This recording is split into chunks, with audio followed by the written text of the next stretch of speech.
Magandang araw, samahan niyo po ako na gawing pataba ng lupa ang puno ng mais para di po nakakalat sa ating taniman. Sa halip po ay makatulong ito bilang pataba ng ating halamanan.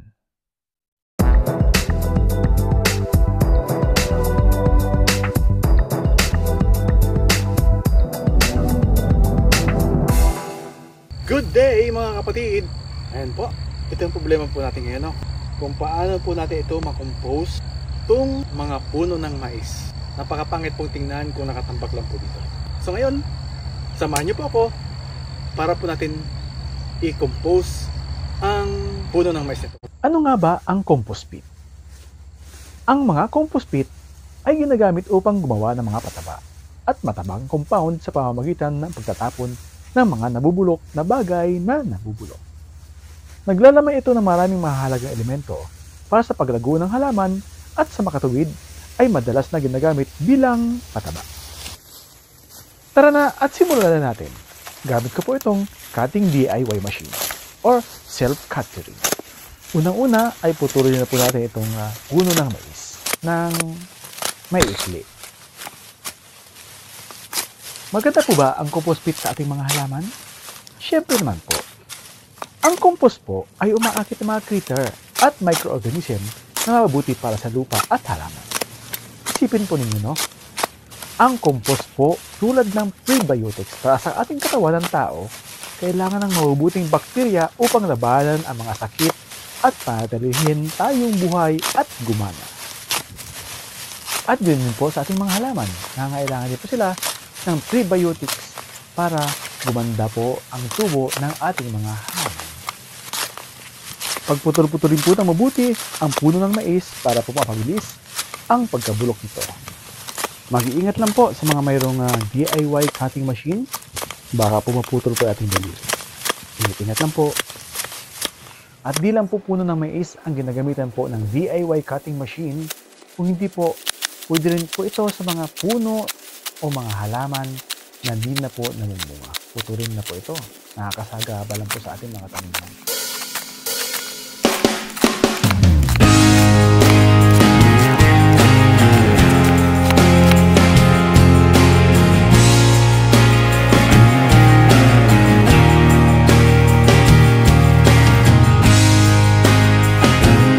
Medyo may katigasan lang po ang puno ng mais. Mahirap putulin kaya kailangan po talaga na matinding pwersa mo dito.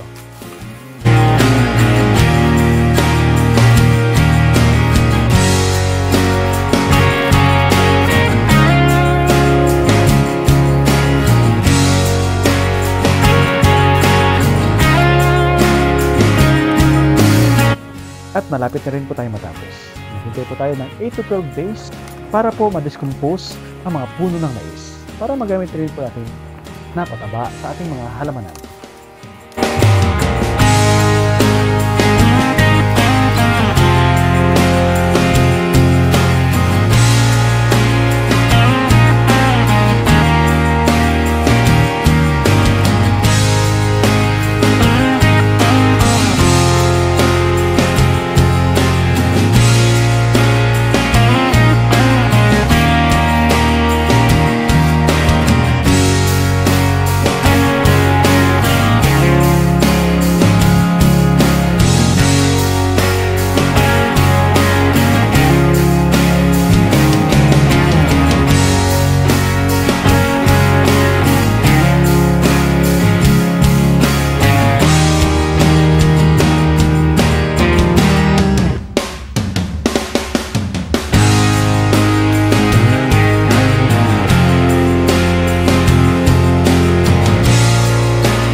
Mga dahon na lang po ng mga mais, ang mga tira-tira, pinagpuputuro ko po ito para hindi po iparin po ng hangin.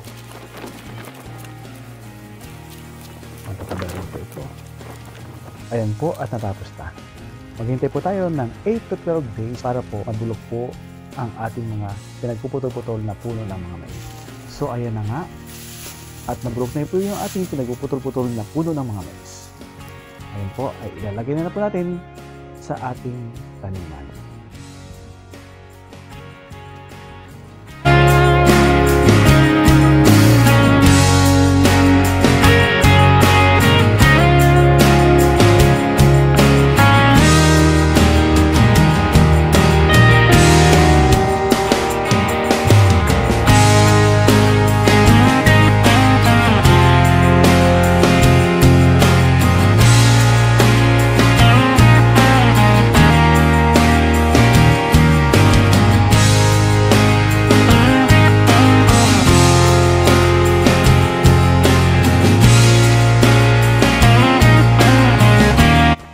nilagyan na po natin lahat. Ngayon po ay ating pong mimekos-mekos o ihalo sa lupa.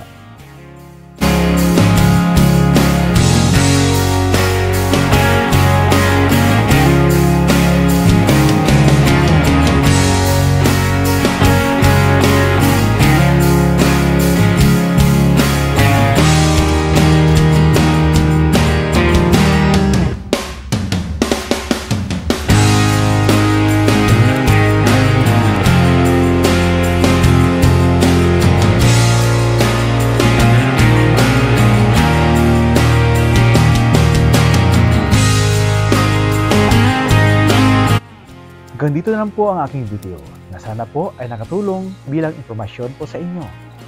Dito po kasi sa Japan, ayaw po ng mga Hapon. Ang paligid nila ay makalat at pangit sa paningin. Kaya po tayo ay masusing nililinisan ang ating sariling bakuran. Salamat po sa panonood. God bless everyone!